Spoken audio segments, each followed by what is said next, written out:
logos. You've seen logos before, from McDonald's, Pseudobucks, Capazon, and Pringles.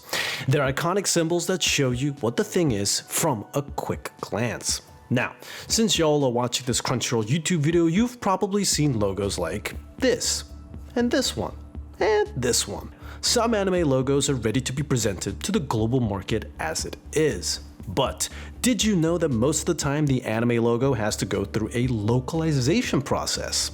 I didn't. So the friendly designer folks at Crunchyroll.com's creative service team will show us the whole process to turn logos like this to this, or logos like this to this. Actually, before we get to the nitty-gritty, let me give you some quick BTS knowledge. No, not that BTS, behind the scenes knowledge. Anyway, some background information about logos. This is how the whole process goes. First, Crunchyroll gets the anime series licensed, and then there's a back and forth about the translation for the Japanese title to English. Fun fact, the name for the anime series, My Roommate is a Cat, was localized by a staff member who just suggested it, going like, yeah, this would be good, LOL. And the show approved it, so that's why My Roommate is a Cat is called My Roommate is a Cat. Another fun fact, the Japanese title for that is Dokyonin wa Hiza Tokidoki Atama no Ue, which directly translates to My housemate is on my lap, but sometimes on my head. Yeah. Imagine saying that 10 times. Anyhow, after the translation for the title is confirmed, the design team is assigned to localize the logo and have it ready to be used in different assets like promotional material, like posters, advertisements, thumbnails for videos, and more. Also, logos, like many things, have to go through a rigorous approval process that go back and forth from Crunchyroll to the anime production to the source material if there is one, and so forth. So the process is more than just make a logo and you're done. There's quite a bit that goes into it. Since I'm just a simple man with barely any knowledge about the logo localization process, I'm gonna have the folks in the design team go in depth. So let's start this off with an anime series that has hit the Crunchyroll.com recently.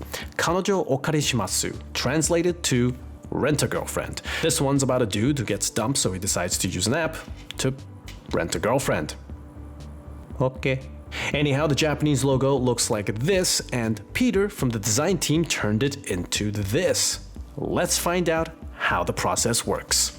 I first download the Japanese version of the logo, along with the translation breakdown chart. After I look at these files, I first do some background research into the anime to understand the mood and the storyline. The first thing I do after my initial research is to open the Japanese logo and begin looking at typefaces that I feel best fit the design I'm aiming for. In this case, I started with a sans serif font named Museo Sans. Once I have the base font selected, I start looking for elements in the Japanese logo that I can translate over to the English version. The first element that really stood out to me was the jagged ends of some of the characters. I also noticed a lot of the large sweeping curves of the Japanese logo and worked to incorporate these into the R of rent and the G and D of girlfriend. The first pass of the logo was fairly simple and clean, but was rejected as it strayed away from the feeling conveyed by the Japanese version.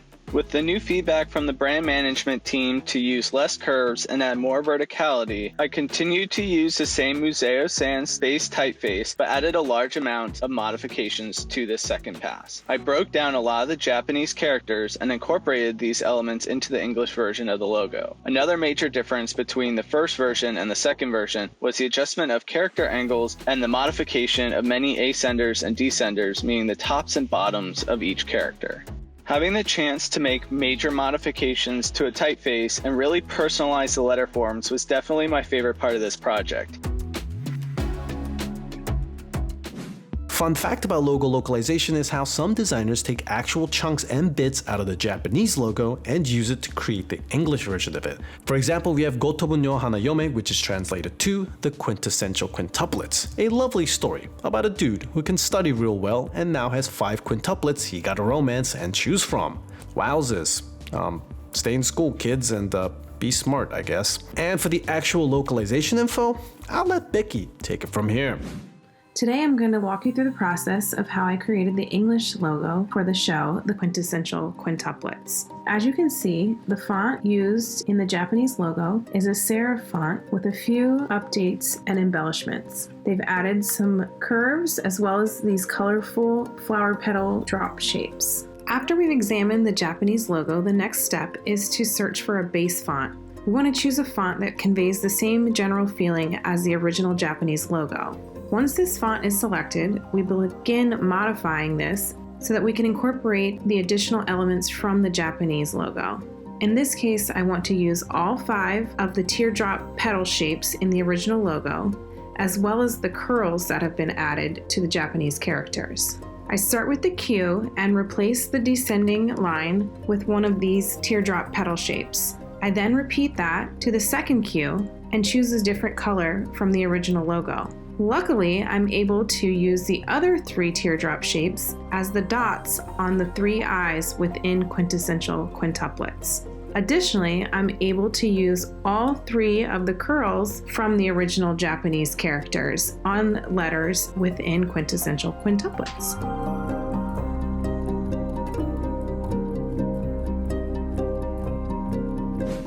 Thanks, Becky.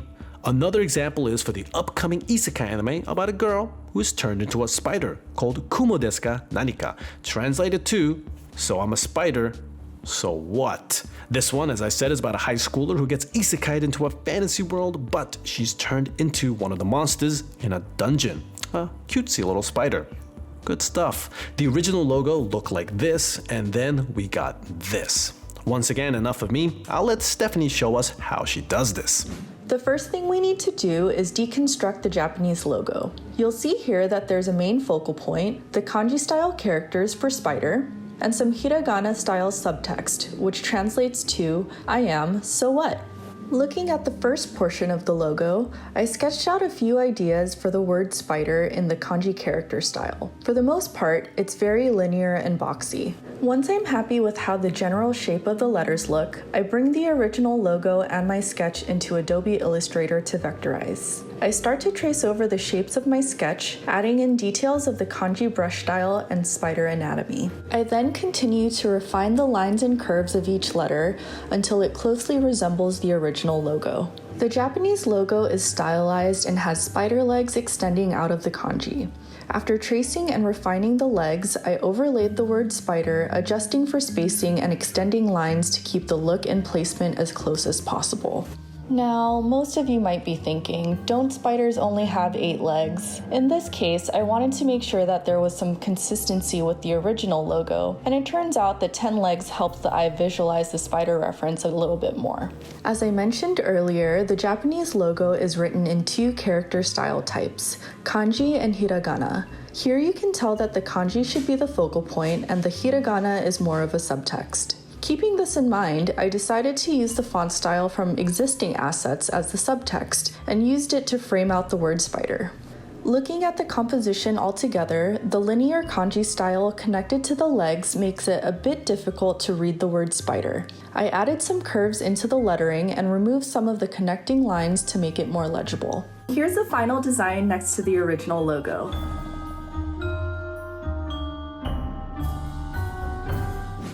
Actually, here's a fun one. This one is a localization of Strike the Blood, which was translated to Strike the Blood.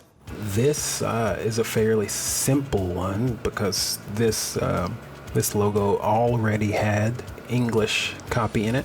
I'm just redistributing the copy here. But yeah, fairly simple process. It's kind of self-explanatory. I'm actually glad that fans of anime actually get to see the process of what goes into everything that we get to make. I mean, how else would you get to see it? Yeah, these are typically a lot harder.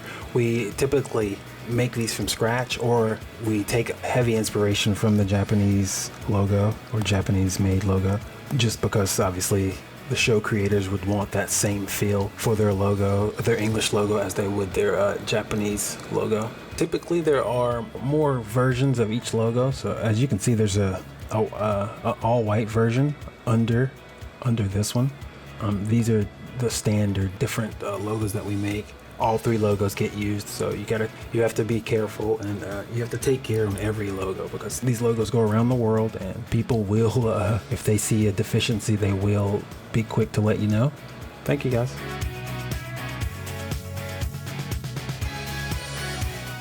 Nice. That was a good one. Okay, let's do another example with Murenase Seton Gakuen, translated to Seton Academy, join the pack. This one is about a world where all the dude bro animals are anthropomorphized animals and the ladies are just humans with animal ears and tails. Anime, you've done it again. For the logo, we got Peter again who did the localization, so take it away, Peter. First, take a look at the Japanese logo and the translation chart that is provided by the brand managers. I take this information and do a little research into the background of the show to get a feel for the mood I'm designing for, which Seton Academy is definitely a wild one. I then search for a typeface that I feel matches the Japanese logo style and mood and start my base design off of that. After creating the base logo, I look for design elements on the Japanese version that I can use. And in this case, for Seton Academy, I was able to use the paw print, fox ears and tails, sunrise, as well as the lightning bolts. I also heavily adjusted the weight and angles of the typeface to fit the Japanese version.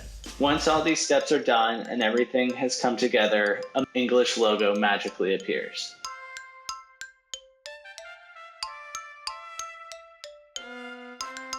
So since I want to show off more of this interesting process, because yes, this is interesting to me, love me some typefaces and image manipulation, let me do one more example with Rike ga koi ni ochita no de shoumei shite mita, which translates to science fell in love, so I try to prove it. This one is about two college science geniuses who try to figure out how love works with facts and the logic. The designer for this one is Preston, so I'll let him take it away. The title is Science Fell in Love, so I tried to prove it. Pretty long title. You would start just by picking up elements from the Japanese logo. I can just tell right now that a lot of this is going to be right angles. Everything is aligned. I'll be adding splashes of color on the end of each letter just to give more of an impact if I was starting from scratch. And measuring out the width of this and getting it the same. Since it's Science Fell in Love, we start by making the S here. Keep the same width of each line or close to it. And it's more about right now, it's going to be more about just alignment and getting the same feeling from the logo that was achieved with the original logo. The O was given a little bit more space just to emphasize this is the most important part of the title. This is the thing you should be paying attention to. I'll just bring in these. So right now you can probably see that there's not as cool looking as the Japanese logo yet. What else are we missing? I think we could punch it home by just bringing in these end elements on the words here. Well, let's see, are we getting that feeling? You can see how it would easily take the place of the Japanese logo if it was laid on top of art. When you feel like the logo has reached a point where it truly matches up with the Japanese logo, I think that's when you can say you're done. And then you'll go through, obviously, rounds of review, and then it goes off to the licensors. That's the most important approval. Once they sign off on it, that's when you have won. You have completed your mission. Listen, I'm telling you, this stuff is interesting to me. So there you have it, the localization process to turn some of your favorite Japanese titled anime into English. The next time you see one of your favorite animes, who knows? They might have gone through this rigorous process so that y'all could read it. Also, be sure to check out all the anime series I just talked about on the Crunchyroll.com. Thank you so much for watching, and please, we all know what's coming next, but hear me out. If you guys like the video, please click the subscribe button, and if you want to see more stuff like this, press the little boxes that pop up when I say this. Alright, I'll see you guys later. Bye-bye.